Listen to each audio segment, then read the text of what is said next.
Hey, what's up, guys? I wanted to do a quick tutorial, try to be as concise as possible on the concept of a P&L statement or a profit and loss statement. And the point of this is because I've been seeing a lot of people really struggling with wondering where their money's going and how they can control it and how they can turn a profit in the game when any little change happens and they really can't seem to get a grasp on what's happening. It's just the money just starts plummeting. So I wanted to run through it real quick and show you where you can find all this information in the game and where you can learn how to really control it, really tighten up on everything.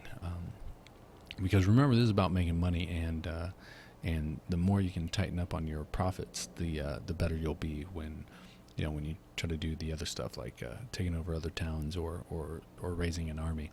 So first, with the concept of the P&L or the profit and loss statement, is really the essence of it is to break it down into thirds. So you take 100% of the money coming in, and you divide that into money going out, which is labor and production costs or cost of goods sold. In the game, it's called production costs, and then the last little third bit is net profit. So if you divide that into thirds, if you look at it like a pie chart, if 1/3 is labor and 1/3 is production, then 1/3 is profit. And if you could make it so that your labor and your production was a little bit less, then you would have a bigger share of profit. And that's really what we want to do. We don't want, in this game, you have a very small amount of labor, but a huge amount of production, and it's usually the production that hurts you, or if you start raising an army, which really increases your labor, kind of eclipses your profit. So the key is to learn where all that money's at and how you're spending it, and that's what I want to show you real quick. So let's go in here and skip all this stuff, and we'll look at what the game calls your P&L, which is the No problem. in the game, it's the balance sheet right here under your empire balance, and that's right here. This tells you where all your money's going, and it's very general. So let's break it down. I'll show you exactly where you can see where every single individual silver is at. So trade right here is going to be very basic. It's when you have your traders and they go to cities that you don't own and they trade goods. Any profits they make from that goes right here to your trade line. Next, you have income from commodities, and this was a big surprise to me because I found that I made more money from this line than I did from trade, and I thought this was a trading game. But really, my own citizens in all my towns, they buy more than anybody else, and I can barely keep up with the demand for them. So that's a big one, and the way you can find that out is by going into your towns and looking at consumption. And you see your citizens, your own population actually does a lot of consuming. They do a lot of buying for you. So your factories that you have, as soon as that stuff is produced, your own citizens get they buy it first, and you'll see money coming in from them to generally be a lot greater than the money from anything else. So your next line item is buying resources. What that comes from is if you look at your consumption. Your productivity and your production, you'll have things like smithies or meat or things that require other items. So for the smithy, for an example, it requires coal and metals. So you have to go out and buy the coal and metals most of the time from your own town, which is funny because you don't see the profits for that, I don't think. Or it's just doubled in it's just kind of redundant in the profit and loss statement. But you have to pay for that, and when you buy these resources to make this stuff right here, it pops up in this little line right here under buying resources. So production costs, this right here is going to be the biggest line item that you have, and that's really simple. It's found right here under your production window. Right here at the bottom, you can see that it costs $6 to make. It costs 33 silver to make 1 barrel of lumber, which somehow comes in barrels. And anyway, it costs you 33 to make 6 per week, which is a total of 198. So 198 silver per week just to make lumber. Then double that for this, which is 396 for bricks. 37 times 4 37 silver times 4 per week is 148, and then 50 times 8 is going to be 400 silver for fruit every week. That's a grand total of 1,142.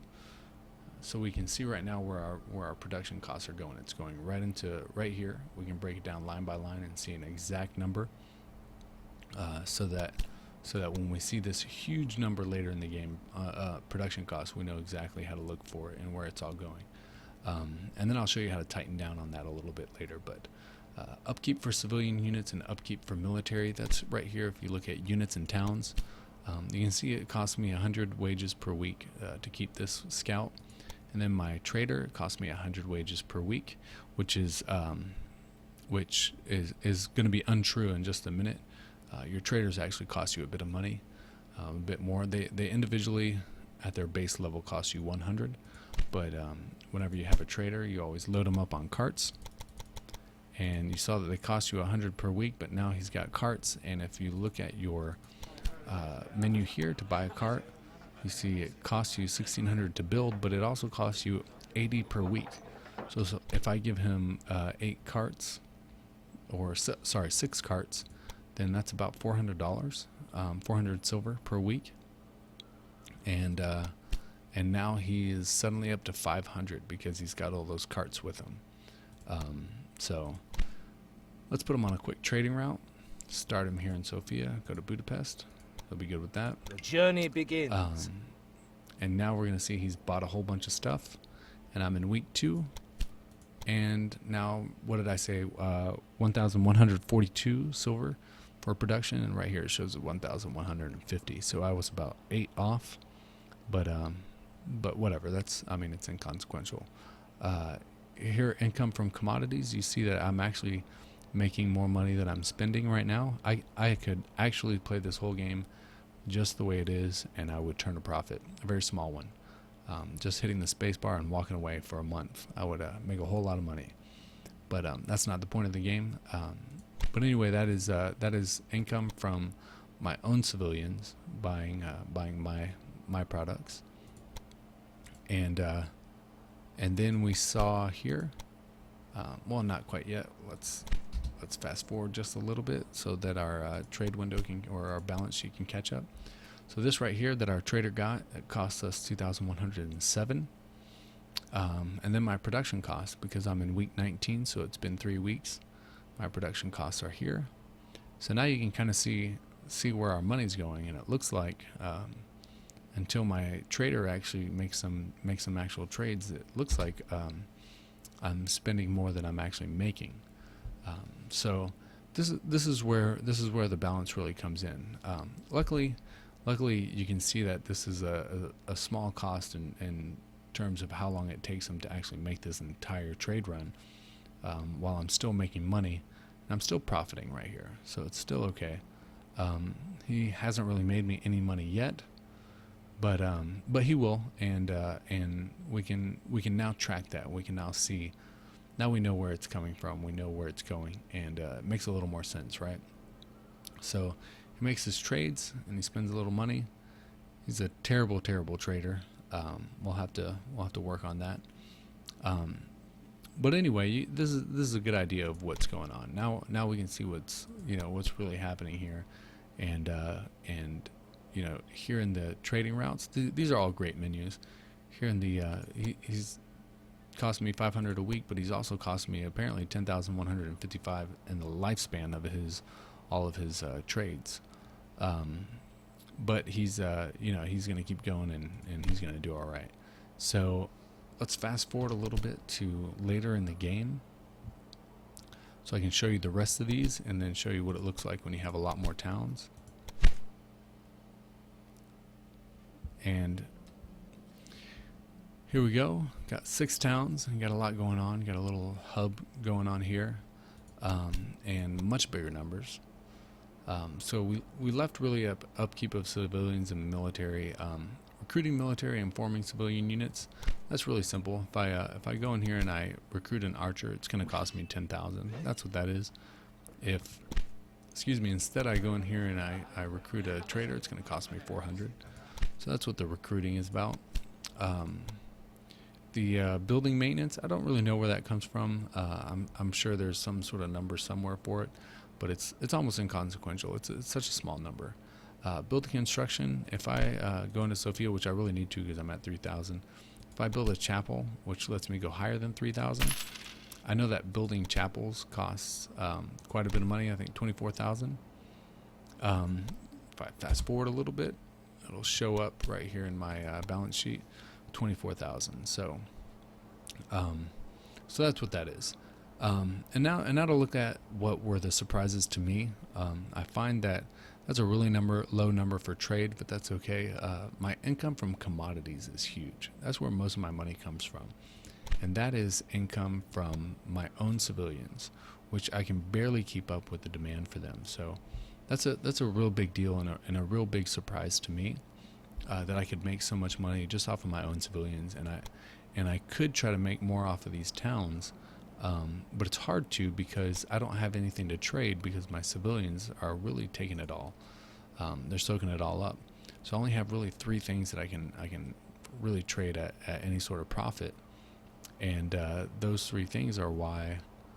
Just having 3 things is why I have such a small trade number up here.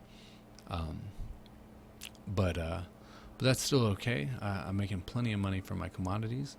But what you can see right here is I've got a little, by a little I mean a whole lot of money going out under production costs. If I go to that window again, all towns, it's really such a great bit of information right here. I can see that I'm making so much coal that I'm not selling it all to my civilians, about half of it, and it's really too much to trade, so I'm just stockpiling it right here. And all this is it's just money just sitting there collecting dust and not working for me.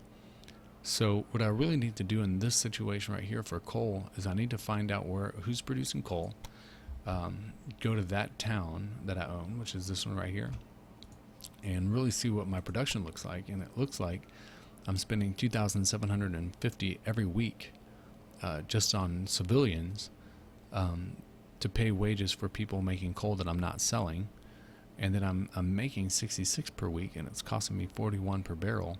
I'm making 66, and I'm just saving it all. I'm doing nothing with it. So let's bring that production down a little bit. What did I say? 2,750 at 66 barrels. Bring it down by about 6. Now let's go about 5. And I immediately save a whole bunch of money per week just on labor.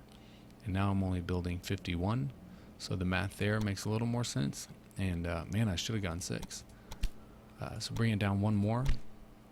Brings me down to 2,000 per week.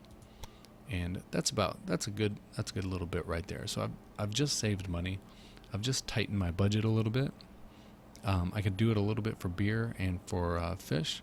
Really not for beer. That's a good number right there, so I can keep trading. And for fish, I could do it a little bit. Find out where fish is. I can bring this up this menu by just hitting Alt. Right here, fish. It's costing me 1,836 barrels a week. Probably lose 2 of those. So let's do that. And it brings me down to 1,400. And probably shouldn't have gotten rid of that one, but that's okay.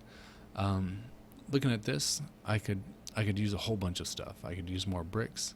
I could use more wine, more metal. I could use a whole ton more metal, which I make in this town right here. But I can't produce anymore because I'm at the limit, so I need to build this chapel. So as soon as I do that, I can increase my building on my or increase my production on my metal. But of course, increasing the production on my metal will actually increase the amount of citizens that come into town, so I'll have to buy more. And more citizens in town means that I've got more consumption. So it's really an endless cycle. It's an endless cycle to just try to keep up with your own citizens and try to expand at the same time, which makes it a real fun balancing act for me. I hope you guys can kind of see what's going on here. See that you can turn a profit while you're building things and you're making a whole bunch of businesses, keeping a little bit of an army, And the whole point of making all this money, part of it is you want to take over these towns, so you really need to save up all this money so that you can either do it diplomatically, or raise that army for a period, so that you can take up an army against one of these other towns, and then and you have the money to do so, and then get rid of them, save up some more money, and take over another town, or try and see if you can't really get a good handle on your budget and do it both at the same time, and see if you can still turn a profit. So find it a real fun game, and I hope this little tutorial on where your money's going and how you can find it has been helpful to you, so you can see kind of what to do in case you feel like you're spending a little too much in certain places, and look at my other videos, see if those help you out as well, and we'll see you next time. Thanks a lot, guys.